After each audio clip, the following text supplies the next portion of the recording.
ఈరోజు మనం మా స్వగ్రామమైన దుబ్బాక గ్రామ పరిధిలో గల రేకులకుంట గ్రామం మల్లికార్జున స్వామి దేవాలయానికి వచ్చాము.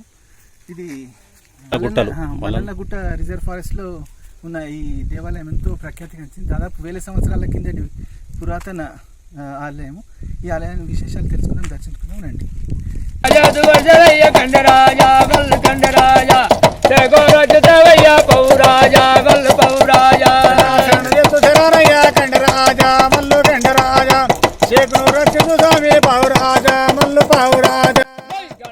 రేకులకుంట మల్లికార్జున స్వామివారి దేవాలయం సిద్దిపేట జిల్లాలోని దుబ్బాక మండల కేంద్రానికి 9 కిలోమీటర్ల దూరంలో మల్లన్న రిజర్వ్ ఫారెస్ట్లో ఉంది ఈ ఆలయం. ఆధునిక ఉరుకులు పరుగుల ప్రపంచానికి దూరంగా పచ్చటి పల్లె అందాల నడుమ ప్రశాంతమైన వాతావరణంలో ఉంటుంది దేవాలయం. ఈ ఆలయ ఆవరణలో మద్య మాంసాదులు నిషేధం. మంగళవారం, బుధవారం, శనివారం, ఆదివారం ఈ ఆలయానికి భక్తుల తాకిడి విరివిగా ఉంటుంది. ఒగ్గు కథలు, పట్నాలు వేయడం, బోనాలు సమర్పించుకోవడం, శిగమూగి ప్రశ్నలు చెప్పడం, రాత్రిళ్ళు నిద్రలు చేయడం, బండారి పూజలు, తలనీలాలు, ఇలా అన్ని ఆధునిక నాగరికత వాసన అంటని పూర్తి జానపద పద్ధతులు ఈ ఆలయంలో నిర్వహిస్తారు. తరతరాలుగా ఈ ఆలయంలో పూజల నిర్వహణ బాధ్యత మరియు ఈ ఆలయ నిర్వహణ బాధ్యత కోటి వంశస్థులైన కురుమ ఒగ్గు కళాకారులే చూసుకుంటున్నారు. ఇక్కడ జంతుబలులు నిషేధం. భక్తులు స్వామివారికి సమర్పించుకోవాలి అనుకునే మేకలను కొన్ని నిమిషాల పాటు గుడి ముందు అంటే స్వామివారి ముందు హిప్నటైజ్ వల్ల చేసి దానిని నిద్రపుచ్చుతారు. కొన్ని నిమిషాల పాటు నిద్రపుచ్చుతారు, అంతే అన్నమాట. అదే స్వామివారికి బలి సమర్పణ లెక్క అర్థం. ఇక్కడ ఈ ఆలయం రిజర్వ్ ఫారెస్ట్ పరిధిలో ఉన్న కారణంగా భక్తుల వసతికి పక్కా భవనాల వంటివి ఎక్కువగా ఉండవు కానీ ఇక్కడ నిద్ర చేయాలనుకునే వారు మాత్రం ఆరు బయటే నిద్ర చేస్తారనమాట. ఇక్కడ ఇది రిజర్వ్ ఫారెస్ట్ కాబట్టి పాములు, తేళ్లు, కోతులు, ఎలుగుబంట్లు ఇలా ఎక్కువగా ఉన్నప్పటికీ కూడా ఇప్పటివరకు భక్తులకు వాటి వల్ల ఏ విధమైన హాని కలిగిన సంఘటన మాత్రం ఒక్కటి కూడా నమోదు కాలేదంటే అది ఈ స్వామివారి మహిమ అని భక్తుల నమ్మకం. అది కాకుండా ఈ మేకలను మత్తగొలపడం అంటే మనుషుల మెదడులే కాకుండా మనసులే కాకుండా మేక మనసులు కూడా హిప్నటైజ్ చేసి స్వామివారి వశపరచుకోవడం అంటే అది కూడా స్థానిక భక్తులు మల్లన్నగా పిలుచుకునే ఆ మల్లికార్జున స్వామివారి మహిమగా ఇక్కడి భక్తుల నమ్మకం. ఇదిగో ఇక్కడ మనకు కనిపిస్తున్నదే ఈ శిల కింద ఉన్న ఒక చిన్న బొరియ లాంటి గుహలోనే మల్లికార్జున స్వామివారు స్వయంభూగా నెలకొని ఉన్నారు, ఇక్కడ వెలిశారు. నేను ఇందాక చెప్పినట్టు మంగళ, బుధ, శని, ఆదివారాల్లో ఇక్కడ ఎక్కువ మంది భక్తులు ఉంటారు. కానీ మేము మిగతా రోజుల్లో వచ్చిన కారణంగా ఈరోజు భక్తులు ఎవరూ లేరు. మంగళ, బుధవారాల్లో, శని, ఆదివారాల్లో వస్తే ఈ ఆలయం మొత్తం శివసత్తులు, పట్నాలు, బోనాలు వీటన్నింటితో చాలా అంగరంగ వైభోగంగా ఉంటుంది ఈ దేవాలయం. రండి స్వామివారిని దర్శనం చేసుకుందాం.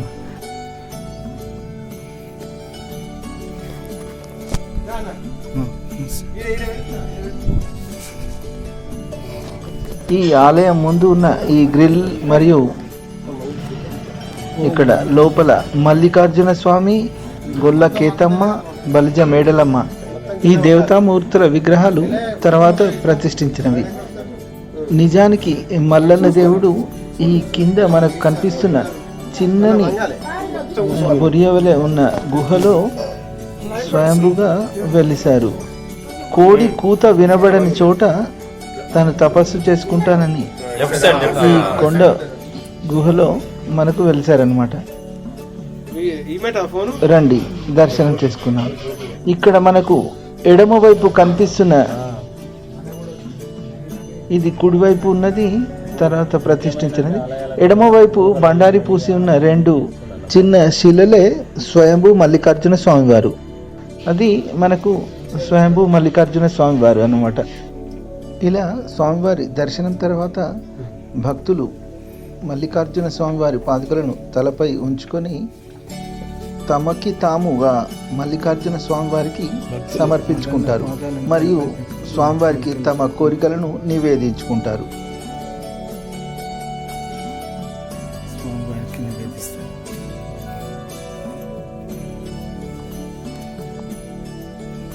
అయ్యగారు ఇది మల్లన్న కేతమ్మ భార్య, అక్కడ ఫస్ట్ భార్య బల్జ మేడలమ్మ, గొల్ల కేతమ్మ, గొల్ల కేతమ్మ, బల్జ మేడలమ్మ, ఇది మల్లన్న. మల్లన్న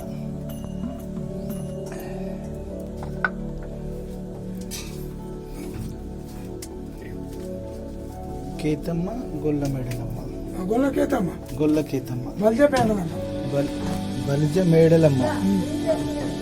మనకు తెలంగాణ వ్యాప్తంగా చాలా మల్లికార్జున స్వామివారి మల్లన్న దేవాలయాలు కనిపిస్తాయి. అన్ని దేవాలయాలు కొండ గుహల్లో వెలిసి ఉన్నవే. మనకు ఈ మల్లన్న స్వామి దేవుడిని ఆరాధించడం చరిత్ర పూర్వయుగపు మౌర్య సామ్రాజ్యపు కాలం నుండే వస్తుందని చరిత్రకారుల అంచనా.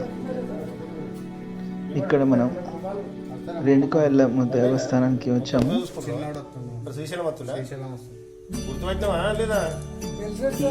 ఎల్లమ్మ తల్లి విగ్రహాన్ని నూతనంగా ప్రతిష్ఠించినది స్వయంభూగా వెలిసిన, అంటే పూర్వయుగపు కాలం ఎల్లమ్మ తల్లి విగ్రహం స్వయంభూగా వెలిసిన విగ్రహం చాలా చిన్నగా ఇక్కడ మనకు కనిపిస్తుంది.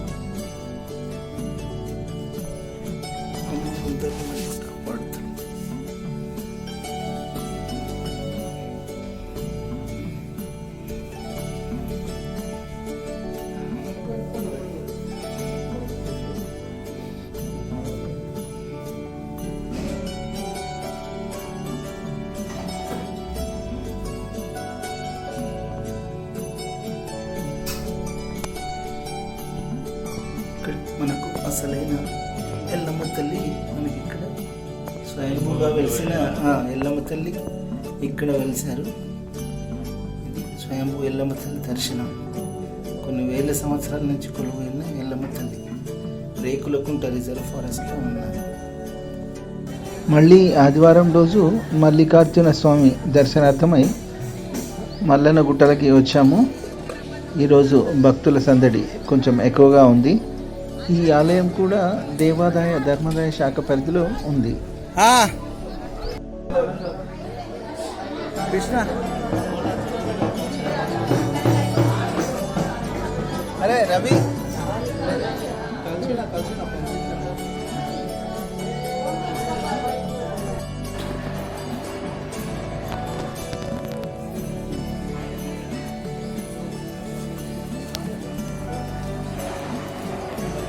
మల్లన్న స్వామి, గొల్ల కేతమ్మ, బల్జ మేడలమ్మ, అంతేగా స్వామి?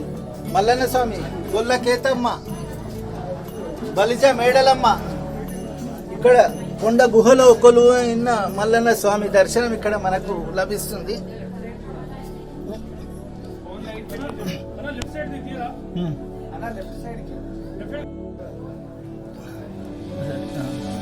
జూమ్ చేయరా దీని మీద, జూమ్ చేయి దీని మీద.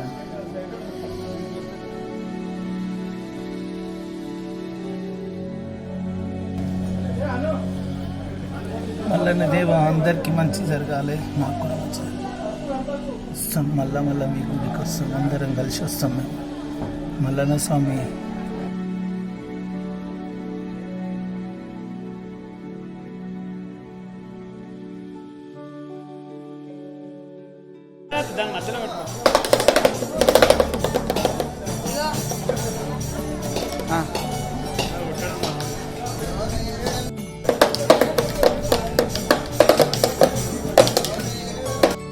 ఇక్కడే మట్టి కుండలో బోనం వండి స్వామివారికి సమర్పించే ముందు జరగాల్సిన కార్యక్రమాలు ఇప్పుడు వీళ్ళు చేస్తున్నారు ఒక్కొక్క కళాకారులు.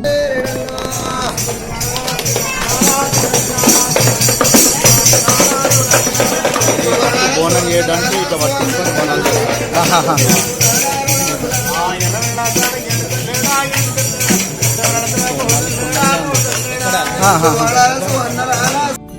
ఇదే మేకలను మత్తగొలపడం లేదా నిద్రపుచ్చడం అంటే.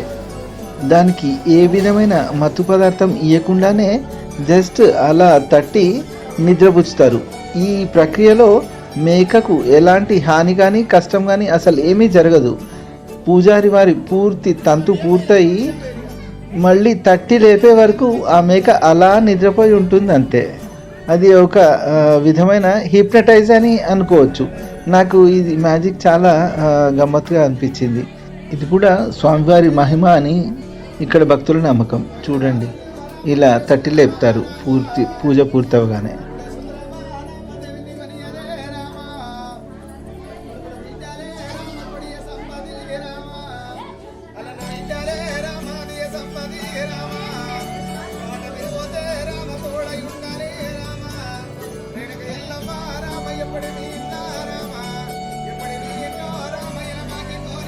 మనం చూస్తున్నది ఎల్లమ్మ పట్నం.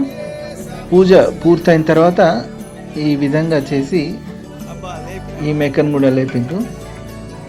ఈ విధంగా చేసి మళ్ళీ పట్నాన్ని పూర్తిగా తుడిపేస్తారనమాట.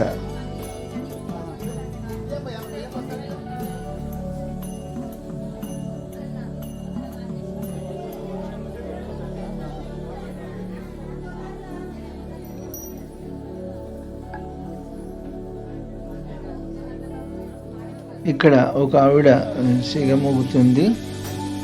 ఆమెను అందరూ ప్రశ్నలు, వారి వారి కష్ట సుఖాలు ఆమెను దైవ స్వరూపంగా భావించి ప్రశ్నలు అడిగి సమాధానాలు రాబట్టుకుంటున్నారు.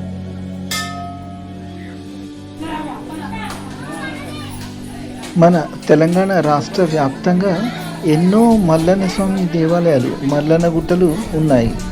అన్నీ కొండలు గుట్టలలో కొండ గుహలలో ఉన్నవే.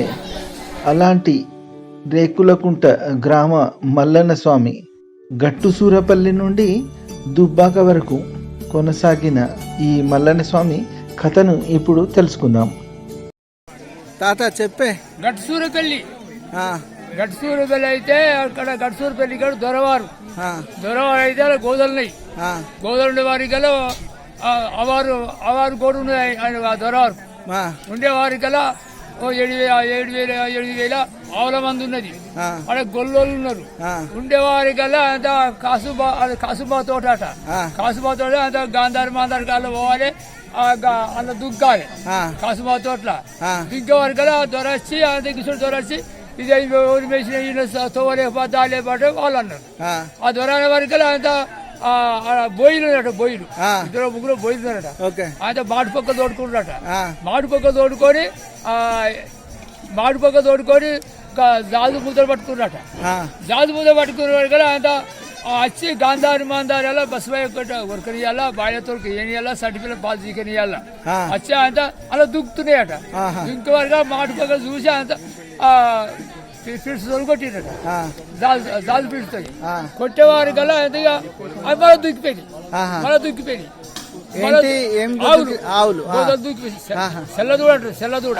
తెల్లదూడ అది దుక్కిపోయిందట. దుక్కిపోయారు దొరేమన్నాడు. పొద్దుపోయాడు కల్లా పొద్దుగాల వారు కల్లా ఆ ఆవుల మందలు అట. అది జాజు పిల్ల కొట్టింది ఆ దూడ. ఉండేవారి కల్లా అంత దొరవారు ఏమన్నాడట, అరే పట్టబడి వెళ్ళాలి, మీ గోదలు మీ గొర్రెందు మీ గోదలనే అని చెప్పాడట. అనేవారి కల్లా అంత ఇక రాజుల మాట. ఇప్పుడు ఇక ఈ భగవంతుని ఏం చేసిర్రు, అలా ఎల్లమ్మ ఉన్నది, అలా మల్లన్న ఉన్నాడు, ఈ మైసమ్మ పెద్దమ్మ ఉన్నది, మైసమ్మ ఉన్నది, ఇది ఎవరికి మునేశ్వరు ఉన్నాడు. వాళ్ళకు ఉండేవారు కదా అంత నాగబండి చూసిర్రు. నాగబండిని పెట్టి 2 ఆవులకి వెళ్ళి అంత ఎగితే లేగల పట్టుకొచ్చారట. తాడు పెట్టి లేగల పట్టుకొచ్చి అంత అలగట్టిరట. మల్లయ్య ఎల్లవా మీ భాష ఎక్కడ చూసిపోతే అక్కడే పోతా ఉన్నారట. ఆయనగా అంతగా వెళ్ళారు. తిరుక్కుంటా వచ్చి అంత దుబ్బాక మీద ఆగినాయట. ఆగిందట. దుబ్బాక మీద ఆగినాయట. దుబ్బాక దొరవారు ఉన్నట. దుబ్బాక దొరవారు శ్రీనివాస్ రెడ్డి వెంకట వేల సంవత్సరాల కిందట అయితే ఉండేవారు కదా. అయితే అక్కడ ఒంటి కూడా ఉన్నదట. అంతే గుడిసెలు వేసుకున్నారట. గుడిసెలు వేసుకునే వారి కల్లా ఏమైంది, ఆ గుడిసె వేసుకుంటారు ఇట్లా అడిపోయి గోదలు గొర్రెలు మేసినాయి అనుకో మేసే వరకల్లా అంత వాళ్ళకు పనికి రాదు ఆ ఇంట్లో ఆ గుడిసె వాళ్ళకే పనికిరా వరకల్లా అంత ఆ గుడిసెలో ఆ దేవుడు నిలుపుకున్న గుడిసెలకు పోయిందట. అది పోయే వరకల్లా అంత భగవంతుడు లేచిండట. అది ఇక్కడ మాయ ఇక మాయ లెక్క కదా, ఆర్య మంత్రం అడుగుల మంత్రం కొయ్యి కొట్టి గొలిసిన మంత్రం చదివే వరకు అంత అగ్గి పుట్టింది. అగ్గి పుట్టి అగ్గి కొరాయి పట్టుకున్నాడు. ఆ గుడిసె చుట్టూ తిరిగిండట. తిరిగి అంత ఆ గుడిసెలకు పెట్టిండట. అది బగ్గుమన్నాడు కదా. అంత మాది దుబాక అట. మాది దుబాక, మా దుబాక ఇక్కడ కాదు. ఆ దుబాకే మేము వెళ్ళొచ్చినమాట. అప్పాదిన వాళ్ళ ఉండేవారు కదా. అంత అక్కడికి వచ్చి దుబాకలు ఉన్నారట. ఓ జగ్గు 2 జగ్గులు పట్టుకున్నారట. అడికి తిరుగుకుంటా మా జాతి ఉండేవారు కదా. అంత అక్కడికి వచ్చి అడికి తిరిగేవారు కదా. అంత ఇక ఈయన ఈడికెళ్ళి నేర్చిండట. ఆడ మునేశ్వరు ఉండట. ఆడ ఆడ అక్కడ కింద గుట్ట మీద ఆ తోడ నేను ఈయన ఉంటాను. ఆడికి చక్కగా తిప్పుపురం ఎక్కిండట. తిప్పుపురం ఎక్కిండాడు. తిప్పుపురం పైన ఆడికి ఎక్కిండాడ. కళ్ళవారు చూసిండాడు. చూసేవారికల్లా కోడి కూతి నచ్చింది. అరే ఇది కాదా అది చక్కగా దిగిండాడు. వెనకసి అది ఆడికి తాడిమండ కడిగి వెళ్ళాడు. తాడిమండ కడిగి వెళ్ళాడట. ఆడికి 2 కోళ్ళ కూతురు నచ్చినాయట. అయ్యో బాగాలేదు అని మళ్ళీ ఎక్కిండు. ఎక్కడికి అక్కడ చూసి మడిపోతాడు తానిండట. అది గుడి ఆ పొక్కి ఇంకున్నది ఆడ. అంత తనే వరకు గుడి వచ్చి ఆగిందట. ఆడేవారి కల్లా అంత మైసెచ్చి పోగెళ్తుంది. అటు కుక్కిలో పోగెళ్తుంది. వెళ్ళేవారి కల్లా అది దొరవారి దాసిదానికి దేవుడు ఊరి ఆడ. దొరవారి దాసిదానికి దేవుడు ఊరిన కల్లా ఆ దాసి నాకు నేను రేకులుకుంటాను రేకులు మళ్ళీ నన్ను ఊగుతుందట. అరే మరి పెద్ద సప్పుడు ఇచ్చిరట. నాకు ఆ సప్పుడు అది గూపుడు కావాలన్నట. అంతా పొరం దేవుడు అడిగిరట.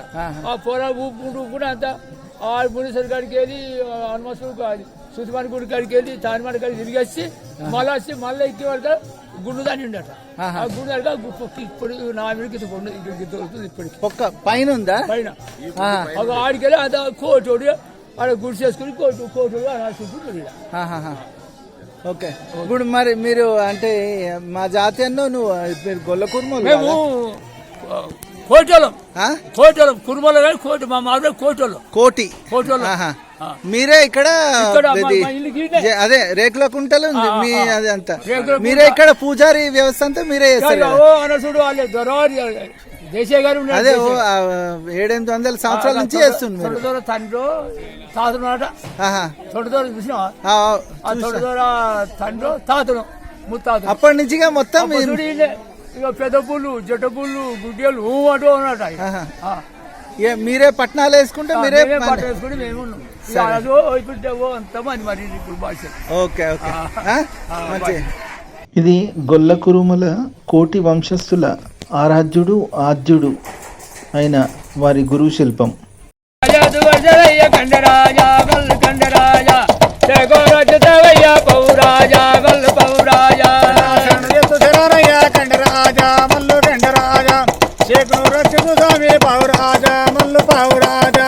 గండాగిరి